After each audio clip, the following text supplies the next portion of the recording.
Bonjour à tous et bienvenue sur le plateau de Bonjour chez vous. Nous continuons notre belle semaine et aujourd'hui, nous allons tenter de répondre à que faire face à un choix difficile. Alors certains d'entre vous, vous êtes peut-être face à une situation qui vous oblige à prendre une décision là, maintenant, tout de suite. Eh bien, on va vous donner des clés pour pouvoir le faire avec Annabelle et Nadine. Ça va les filles? Ça va très bien, Billine, et toi-même? Super, super. Je n'ai pas de choix urgent à faire là tout de suite. Donc c'est plus rassurant, je trouve. C'est jamais confortable quand on est face à un choix. Ça nous prend toute la tête, matin, midi, soir, nuit même. C'est jamais facile et donc c'est ce dont on parle aujourd'hui.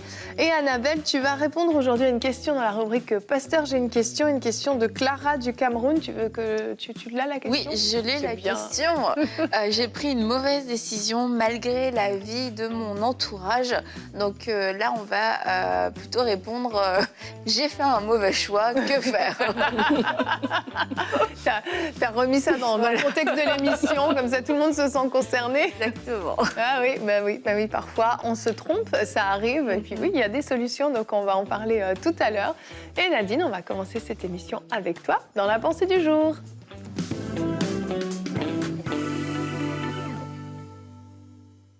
Aujourd'hui, on parle de comment réagir, que faire devant un choix difficile. Parce que oui, la vie n'est pas facile. Et quelquefois, comme ça, à un certain moment, à un certain carrefour de la vie, on se retrouve devant un choix difficile. Un choix qui est vraiment un dilemme. Pas juste quelque chose où on peut prendre une feuille et puis dire les pour d'un côté, les contre d'un côté. Et puis voilà, en 5 minutes, on trouve la solution. Mais vraiment un choix qui a des répercussions, des conséquences à long terme. Où est-ce quand on regarde le pour et le contre, justement, on n'arrive pas à savoir vraiment de quel côté se pencher. Alors vraiment, devant cette situation, comment faire? Comment réagir? Je crois que c'est important en tant qu'humain, en tant qu'enfant de Dieu, de savoir à ce moment-là reconnaître ses limites. Parce que c'est vrai qu'on a tous de l'intelligence, on a tous du bon sens, on a tous peut-être même une sagesse comme ça humaine qu'on a accumulée au fil des années avec nos expériences, avec ce qu'on a vu autour de nous. Mais des fois, on peut vraiment arriver devant une situation où tout ça ne pèse pas, tout ça ne nous aide pas parce que le choix est vraiment trop compliqué. Et vraiment, je vous invite à faire comme Salomon. La Bible nous dit que Salomon, alors qu'il va reprendre après son père David, Salomon regarde la grandeur de la tâche devant lui, le peuple à gérer, et il va faire une prière. Et je peux vous lire une petite partie de cette prière. Elle est dans 1 Roi, au chapitre 3, le verset 9. Salomon dit « Accorde donc à ton serviteur un cœur apte à écouter, pour juger ton peuple, pour distinguer le bien du mal. En effet, qui serait capable de juger ton peuple, ce peuple si important? » Et vraiment, il dit quelque chose de très fort. Il dit, donne-moi, Seigneur, un cœur qui est apte à écouter.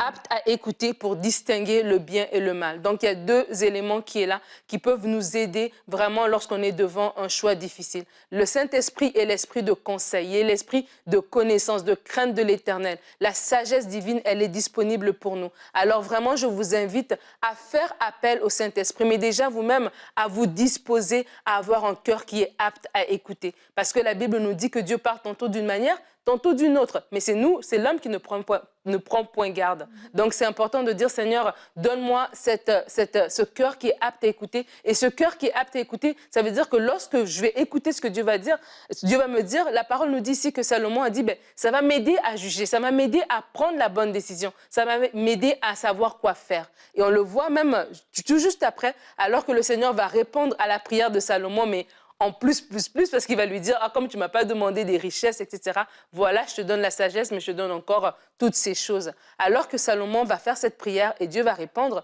la Bible va nous dire qu'un peu plus tard, il y a une situation très délicate, un choix très difficile qui va se présenter devant Salomon. Et Salomon, avec la sagesse qui vient d'en haut, va prendre une décision qui va lui donner même l'aval du peuple, l'admiration des gens qui vont dire, mais attends, quelle sagesse, on n'aurait jamais pensé à une solution pareille devant ce problème. Et c'est ma prière pour vous, alors que vous êtes devant un choix difficile, alors que vous prenez ce temps dans le lieu secret, de dire, Seigneur, je ne veux pas y aller avec ma propre intelligence, je ne veux pas y aller avec mes propres convictions, mes propres raisonnements. Je comprends qu'il y a une sagesse supérieure, divine, que je dois accéder et c'est toi qui me la donnes. Seigneur, merci parce que tu me donnes un cœur qui est apte à écouter et je vais pouvoir prendre les bonnes décisions. Et je prie vraiment que vous allez prendre des décisions, peut-être une décision qui viendra complètement à l'opposé de ce qu'on pouvait s'attendre, un peu comme dans le cas de Salomon, mais que les gens pourront vous regarder et que vous-même, vous priez dire non. À ce niveau ici, ce n'est pas moi, c'est le Seigneur qui l'a fait. Et vraiment, je prie que devant les décisions difficiles que vous ayez à prendre, que le Seigneur soit avec vous pour que vous puissiez prendre la meilleure décision. Amen, merci Nadine. La Bible est pleine de clés, pleine de solutions. Et certaines des interrogations, des choix que vous avez à faire, la réponse parfois se trouve vraiment assez facilement dans la Bible parce qu'il y a des choix qui vont clairement à l'encontre de la volonté de Dieu et c'est exprimé à plusieurs endroits dans la Bible. Enfin, vous pouvez difficilement vous tromper et parfois, là, quand ces décisions prennent du temps à être prises, c'est juste parce qu'on résiste et on ne veut pas se soumettre à la Bible. Donc ça, c'est les décisions, entre guillemets, les plus faciles, au moins à discerner, pas forcément à prendre, parce qu'après, il faut passer à l'action, ça peut coûter. Mais il y a des décisions, on n'est pas à l'encontre de la volonté de Dieu, qu'on a la droite, à gauche, en fait, on n'est pas en train de commettre un péché, on n'est pas en train de faire quelque chose que Dieu n'approuve pas. Les deux choses sont bonnes, mais il y en a une qui est parfaite et il y en a une qui est juste bonne. Et c'est là où c'est encore plus difficile. Mais moi, il y a une chose qui me rassure quand je suis face à des choix comme ça qui sont difficiles, c'est que je me dis toujours, Dieu n'est pas surpris par ce que je traverse. Il était au courant que j'allais vivre ça et il a une solution. Il a déjà planifié quelque chose. Maintenant, le défi, comme tu le dis, Nadine, c'est de pouvoir discerner, d'entendre sa voix et de pouvoir être éclairé pour savoir, OK, Seigneur, donc tu sais que j'allais vivre ça, tu le connaissais même avant que je le vive, tu as déjà planifié une solution pour ce problème-là, mais quelle est ta solution ? Et c'est là où il faut être capable de se disposer vraiment hyper humblement devant Dieu, en étant prêt à entendre sa réponse, parce qu'on a toujours une petite préférence quand même. Quand on a deux choix à faire, il faut être honnête.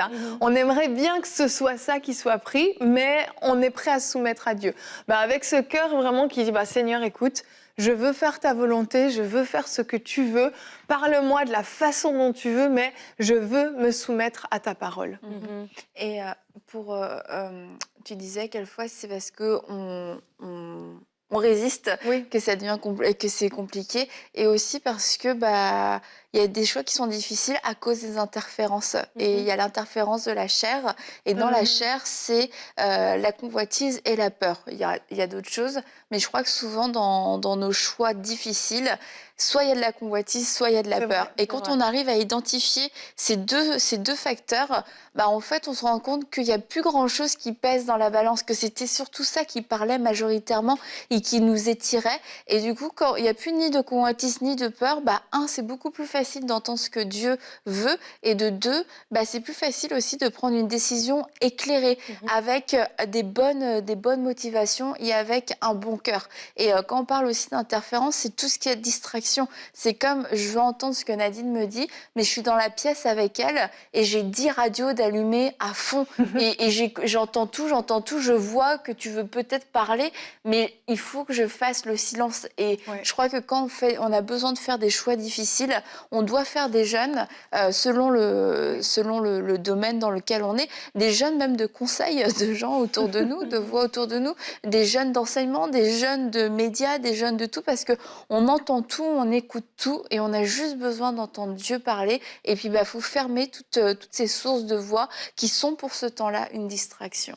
Et c'est tellement fort ce que tu viens de dire, on entend tout. Et c'est vrai que des fois, quand on est devant un dilemme et qu'on doit faire un choix difficile, on est aussi pressé. On veut faire le choix tout de suite, on veut avoir la réponse clairement tout de suite, mais peut-être on n'est même pas disposé à entendre la vraie réponse si Dieu nous la donnait.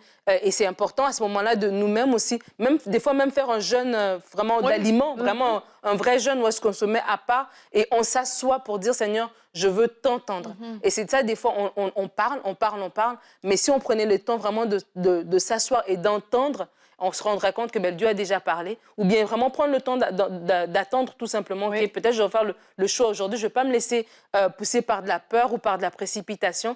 Je vais attendre le moment où Dieu va me parler. Et certainement Dieu va parler. Dieu est là, il s'intéresse à nous, il s'intéresse à nos choix et il y a des choix qui ont des conséquences à long terme. Et c'est pour ça que c'est important de vraiment bien les prendre parce que des fois, on prend les choix par nous-mêmes et puis après, on se retrouve avec des conséquences. Ben, Dieu, dans sa bonté, il va intervenir évidemment, mais c'est de dire, bon, on aurait pu on aurait pu ne pas s'éviter tout ça si tout simplement on avait pris le temps d'attendre. Et vraiment, ça, c'est vraiment important. Ouais. Attendons que le Seigneur nous parle. Et ce qui est bien, c'est que quand Dieu va nous parler à ce moment-là et qu'on aurait fait ce choix, ben, il y en aurait une paix intérieure. Et la paix intérieure fait partie aussi de ces clés qui nous montrent que là, j'ai pris ce choix, je vais l'assumer jusqu'au bout. J'ai la paix de Dieu. Je sais que, oui, c'était comme tu dis, des fois entre le bon et le meilleur, mais je sais que là, j'ai choisi le meilleur. Il n'a peut-être pas l'air meilleur aux yeux de tous, mais c'est mon meilleur à moi, selon ce que Dieu m'a dit. Et je suis dans la paix, en fait, pour continuer la suite des choses. Exact. Mais je veux rebondir sur ce que tu disais par rapport à l'attente. C'était vraiment ce que j'avais sur mon cœur aussi. C'est que des fois, on croit qu'on doit prendre la décision tout de suite. On s'impose, en fait, une urgence. Mais peut-être que juste, si Dieu ne parle pas à ce moment-là, bah, juste dire, bah, je ne vais pas me décider maintenant. Et même, ça peut être dans le cadre de fiançailles. Vous pouvez attendre et puis dire bah, là, je ne suis pas prête à prendre ma décision, j'ai besoin d'entendre la voix de Dieu. On a le droit, des fois, tout ce qu'on peut repousser. Il y a des choses, on n'a pas le choix, ok, mais il y a des choses, on peut repousser la décision, pas pour procrastiner, c'est pas ce que je dis, mais pour pouvoir justement se mettre à part et prendre le temps d'entendre la voix, parce que comme tu le dis, les conséquences, après, elles vont durer. Et peut-être qu'on aura attendu une semaine et on aurait reçu la réponse. Et j'ai un verset, notre verset du jour aujourd'hui, je pense, va vous rassurer, vous réconforter. C'est le psaume 32 au verset 8. Ce verset nous dit « Je t'instruirai et te montrerai la voie que tu dois suivre. Je te conseillerai, j'aurai le regard sur toi. » Je trouve que ce verset est extrêmement rassurant de se dire qu'on a quelqu'un qui peut nous conseiller dans ces moments difficiles. Et Dieu dit lui-même qu'il est le conseiller. Et le Saint-Esprit s'appelle le Paraclétos, s'appelle aussi le conseiller. Donc Dieu a mis toutes sortes de choses à notre disposition pour venir nous conseiller. Et comme tu le disais, on est souvent hâtif à aller demander des conseils à droite et à gauche. Mais le meilleur des conseillers reste notre Père Céleste qui connaît toutes choses, qui connaît déjà la fin du chemin si on va à droite et la fin du chemin si on va à gauche. Nous, on est comme des aveugles, on ne sait pas. Tant qu'on ne l'a pas pris, on ne le sait pas. Mais je crois vraiment que Dieu peut aussi vous montrer, par des songes, par des visions ou par simplement une parole qui dépose dans votre cœur, l'aboutissement d'un chemin qui n'est peut-être pas le bon pour vous éviter de faire ces erreurs. Je crois vraiment que dans ce genre de situation, Dieu parle de différentes façons et c'est à nous d'être capables de l'écouter. Et une des choses qui me semble importante, c'est de tout faire pour garder sa paix, rester dans une zone de paix. Et à partir du moment où je sors de cette zone de paix, me dire que peu importe la décision, je suis juste pas sur le bon chemin pour prendre une bonne décision. Ouais. Parce que quand j'ai pas la paix, ça veut dire que je vais avoir de la confusion. Et même cette confusion peut se transformer en oppression. T'arrives plus à dormir, t'y penses tout le temps. Et t'arrives plus à réfléchir. T'as l'impression que tes idées sont pas claires, que finalement, ce qui était clair il y a même un jour, l'est plus maintenant. T'es tout le temps en train de tout remettre en question. Et tu te rends compte que c'était un choix qui était difficile, mais c'était pas non plus c'était pas non plus aussi ardu. Et en fait, c'est de se dire, je suis sortie de la zone de paix et du coup, je suis rentrée dans une zone d'oppression. Et là, ça veut dire que je suis plus en mesure de prendre des bonnes décisions. Et là, c'est peu importe la décision, c'est juste, je reviens dans la paix, je reviens dans la présence de Dieu, je refuse de me faire voler ma paix parce que sinon, je vais mal réfléchir, je vais réfléchir avec des mauvais éléments, je vais réfléchir avec de la peur, avec de la pression, avec de la confusion. Je vais prendre des décisions par défaut parce que j'ai l'impression que j'ai pas le choix. Et du coup, souvent, ces décisions qui sont prises en dehors d'une zone de paix sont des mauvaises décisions qu'on va regretter plus tard. Et juste pour aussi terminer, pour rebondir sur ce que tu disais, Yveline, dans les réunions, c'est souvent la personne qui va dire... On n'est pas obligé de prendre une décision maintenant. Et c'est des grandes décisions. Et c'est vrai. Et plus c'est des grandes décisions, plus d'un côté, tu te dis, mais il faut qu'on prenne la décision parce que c'est important. Mais plus c'est des grandes décisions et plus il faut qu'on s'assure de prendre les décisions, des bonnes décisions, mais dans les bonnes conditions. Et souvent, Evelyne, dans ces moments-là, est celle qui dit, nous ne sommes pas obligés de prendre une décision maintenant. Ne prenons pas de décision maintenant. Est-ce par la peur que j'agis? Mais en tout cas, plusieurs fois, Oui, c'est vrai, ça nous a, ça a mis un stop à des réflexions à n'en plus finir. Et puis c'est vrai, on ne prend pas de décision. Allons prier, laissons quelques jours pour que nous, ça redescende. Et puis bien souvent, en fait, Dieu parle d'une façon ou d'une autre. Et là, on se serait arraché le cerveau et puis on serait arrivé à des mauvaises conclusions en plus. Donc le temps a eu raison. C'est vrai. Bravo Yves. Merci Annabelle. Si j'étais Franck, je dirais bravo Yves. Continue comme ça. Mais ça rejoint ce que tu disais, Nadine, c'est que tu peux faire tes pour et tes contre. Puis c'est vrai, c'est une bonne technique, hein, c'est un bon point de départ. Mais les pour et les contre, au bout d'un moment, on s'arrache les cheveux parce qu'on est juste dans le domaine de l'intelligence. On est dans le domaine de ce qu'on voit, de ce qu'on connaît, et on est très limité dans nos décisions quand on reste dans ce domaine-là. Et quand ce genre de choses ne fonctionne pas, parce que je dis pas qu'il faut jeter la réflexion, la sagesse, l'intelligence. Hein. Il y a des fois, on peut prendre des décisions juste par nous-mêmes parce que c'est évident, A plus B, voilà. Mais quand ça n'aboutit pas à ça, faut peut-être se dire, OK, il y a quelque chose qui m'échappe, il y a une partie du problème qui m'échappe, ou juste, mais pourquoi je n'arrive juste pas à le ressentir? Quand je me vois, c'est un exercice que vous pouvez faire des fois. Visualisez-vous, imaginez la scène où vous allez de l'avant. Déroulez dans votre tête, comme dit souvent mon mari, on va dérouler. Déroulez et voyez jusqu'où ça vous mène. Et parfois, en déroulant l'histoire, en déroulant le scénario, on se retrouve face à un mur qu'on n'avait pas forcément anticipé. Donc, il faut oser aussi imaginer, puis être à l'écoute de ce qu'on ressent. Des fois, on va imaginer une situation, puis il y a un malaise à l'intérieur, on se sent pas bien, ça n'a pas l'air de couler, ça semble coincé. Généralement, c'est peut-être un feu rouge qui vous dit stop, n'y va pas, ou en tout cas attends, parce que là, ça semble pas clair. Vaut mieux pas se précipiter, c'est sûr. Voilà, et pour comment discerner le bon chemin, c'est ça dont tu parles, donc il faut avoir le bon sens. Notre bon sens va peut-être nous aider à discerner que oui, on est sur le bon chemin. Il faut avoir la paix intérieure, comme tu l'as dit tout à l'heure, et le conseil du Saint-Esprit. Et lundi, on a fait une émission sur la sécheresse spirituelle. Oui. Et Michael a fait une pensée du jour par rapport à l'importance de prendre des temps de retraite. Et des fois aussi, on a du mal à discerner parce que nous-mêmes, on est déconnectés. Il avait fait l'image un peu d'un téléphone avec un chargeur. Et des fois, nous-mêmes, on est déconnectés aussi. Et lorsqu'on est connecté, juste... Tu sais, comme ce verset, le verset du jour nous le dit, le Seigneur, il est là. Il veut nous instruire, il veut nous montrer la voie. Il y a une solution à notre problème qui semble difficile, à cette montagne qui semble insurmontable. Comme aujourd'hui, on peut regarder en arrière et se dire qu'il y a 10 ans, tu te rappelles, cette décision difficile qu'on devait faire, 10 ans ont passé, on a pris la décision, on a continué. Ça veut dire que le problème qui se tient devant nous, ce n'est pas une décision qui est finale, ce n'est pas un problème qui est final. Il y a une solution à ce problème. Cette solution, c'est le Seigneur qui le donne par son conseil. Et des fois, ça prend de juste nous-mêmes être rechargés. Seigneur, je crois en toi, j'ai foi en toi. Je sais que tu me conduis, je sais que tu dis dans ta parole que ceux qui placent en toi leur appui trouvent dans leur cœur des chemins tout tracés. Je sais qu'il y a ces chemins tout tracés. Seigneur, donne-moi la paix, donne-moi le calme, donne-moi la sensibilité à ta voix pour que je puisse l'écouter. Et j'aime trop ce verset. Dans Acte 21, la Bible va parler de Paul. Paul est sur le chemin, il doit se rendre...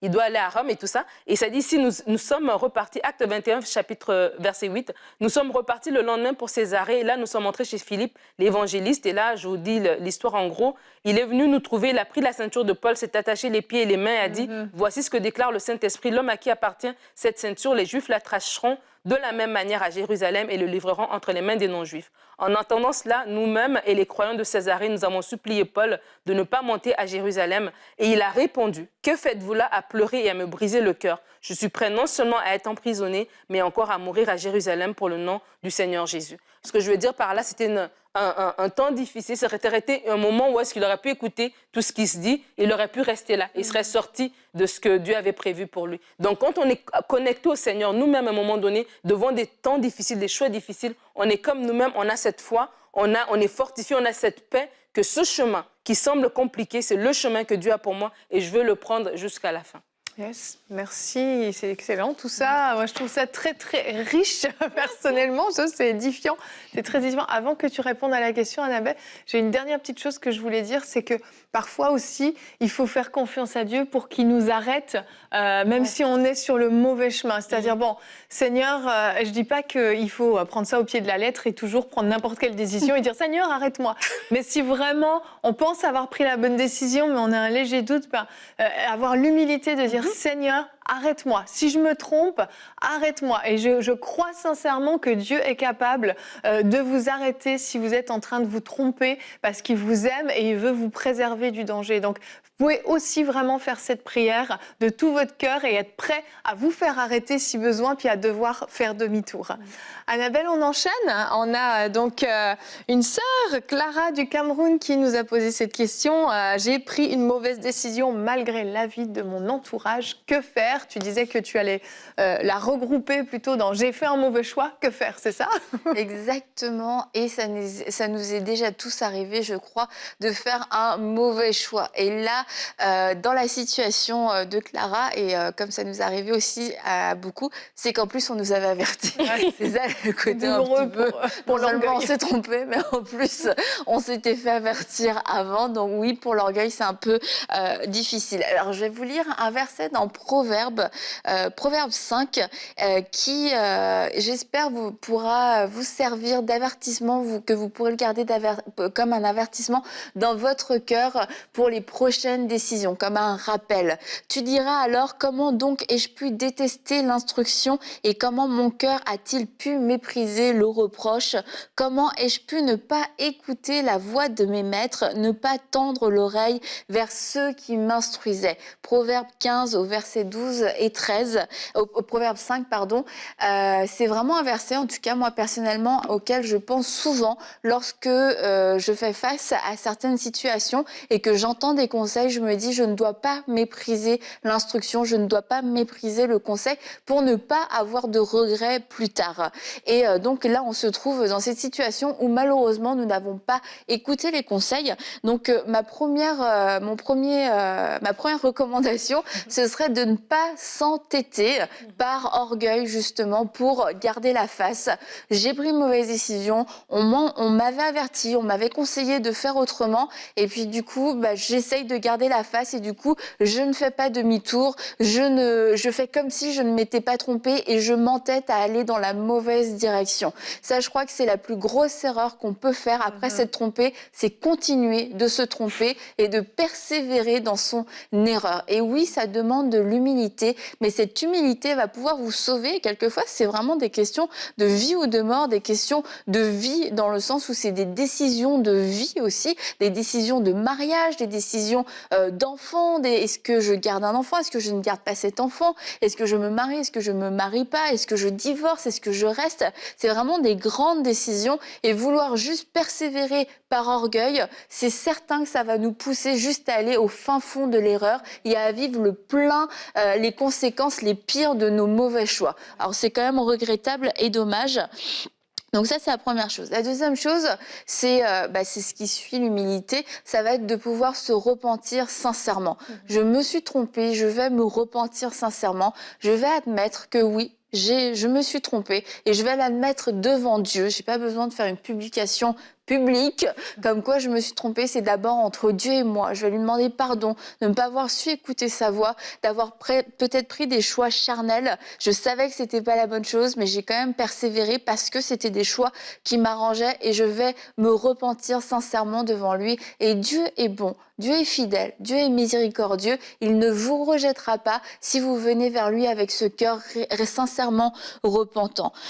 Troisième point, c'était apprendre de son erreur. Apprendre de son erreur. Maintenant, à savoir, est-ce que c'était une mauvaise décision isolée? On m'avait averti, on m'avait prévenu que ça risquait de ne pas fonctionner pour cette décision. J'ai quand même persévéré. Ou alors, est-ce que je dois apprendre de façon plus large parce que en général, je ne sais pas prendre de bonnes décisions et en général, je ne prends jamais en compte le conseil des autres. Alors si c'était pour cette décision précise, eh bien, je vais apprendre de mon erreur dans le contexte. Peut-être que j'avais mal évalué les pour et les contre, que j'ai manqué de maturité, que j'ai manqué de préparation, etc. Mais si c'est dans le concept général de prendre une décision et que en général, je n'écoute pas le conseil des autres, eh bien là, c'est sûr que ça va me demander de plus m'arrêter et de reconsidérer ma façon de faire, ma façon de voir. Peut-être que j'ai de l'orgueil parce que je n'aime pas qu'on me conseille, je n'aime pas qu'on... j'ai l'impression que dès qu'on me conseille, c'est qu'on me dit ce que je dois faire. Et puis finalement, vous vous rendez compte que votre vie est un enchaînement de mauvais choix. Et dans ces cas-là, c'est toute une façon de faire qui est à revoir. Mais on va prendre le temps d'apprendre de nos erreurs. Et quatrièmement, ne pas se laisser s'envahir par ou de laisser la honte et la culpabilité venir vous étouffer, vous envahir au point de ne plus pouvoir vous relever. Alors, on a dit au début de ne pas s'entêter par orgueil, mais l'autre extrême, ce serait de faire un trou puis de s'enterrer. Je me suis trompée, j'arriverai jamais à me relever, personne me pardonnera, c'est trop la honte, on m'avait prévenu, etc., etc. Parce que ça va créer en nous, ça va créer une immobilité, on va plus avancer, on ne voudra plus prendre de choix, on ne voudra plus rien faire et puis finalement on va passer à côté du pardon de Dieu, on s'est repenti et quand on se repent, Dieu va nous donner aussi une nouvelle chance. C'est sûr qu'à la fois il y a des conséquences à nos choix, mais Dieu va nous donner aussi la grâce et la sagesse de pouvoir gérer ces conséquences pour pouvoir avancer dans le but de continuer. Alors, ne vous laissez pas envahir par la honte et la culpabilité parce que mon 5e point, justement, c'est de pouvoir aussi revenir vers ces personnes qui nous ont conseillé, qui nous avaient peut-être avertis, qui nous avaient donné des bons conseils, mais qu'on n'a pas écouté. Et ça, ce sera possible de revenir vers elles si on s'est humilié, si on s'est repenti et si on n'a pas été submergé par la honte pour revenir et leur dire, écoutez, désolée, je m'excuse, je n'ai pas su entendre vos conseils et puis je me suis trompée et je veux continuer, je veux poursuivre. Alors peut-être maintenant dites-moi ce que je n'ai pas bien entendu, ce que je n'ai pas compris, ce que je n'ai pas voulu écouter et réexpliquez-moi la situation, comment est-ce que vous voyez les choses parce que je veux continuer d'avancer. Donc, merci Annabelle, super complète ta réponse.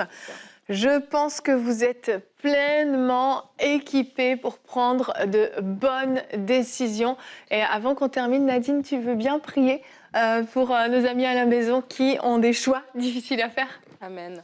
Alors, on va prier ensemble pour vous. Seigneur, je te remercie pour mon frère et ma sœur qui suit cette émission, qui est devant un choix difficile. Seigneur, tu connais les questionnements, tu connais, Seigneur Dieu, les préoccupations, peut-être même la confusion qui a pris place dans son cœur à cause de ce choix difficile à faire. Merci, Seigneur, parce que ta lumière luit dans les ténèbres. Ta lumière se lève maintenant dans les ténèbres de ses pensées, alors qu'il est assailli avec toutes sortes de pensées, alors qu'il y a de la confusion. Je déclare, Seigneur, que maintenant, il entend ta voix. Maintenant, il voit clair. Ta parole dit que mes brebis entendent ma voix et me suivent. Seigneur, merci pour ta voix qui parle dans son cœur maintenant et qui lui donne la direction à prendre. Merci Seigneur parce qu'il n'y a plus de peur, il n'y a plus de convoitise, il n'y a plus de confusion, mais il y a la foi. J'appelle vraiment Seigneur Dieu une foi surnaturelle qui se lève dans son cœur pour qu'il puisse savoir qu'il prend la bonne décision. Merci pour la sagesse divine qui descend sur lui en ce moment, maintenant au son de ma voix. Dans le nom de Jésus, je déclare la paix dans son cœur alors qu'il prend cette décision. Merci Seigneur parce que tu l'accompagnes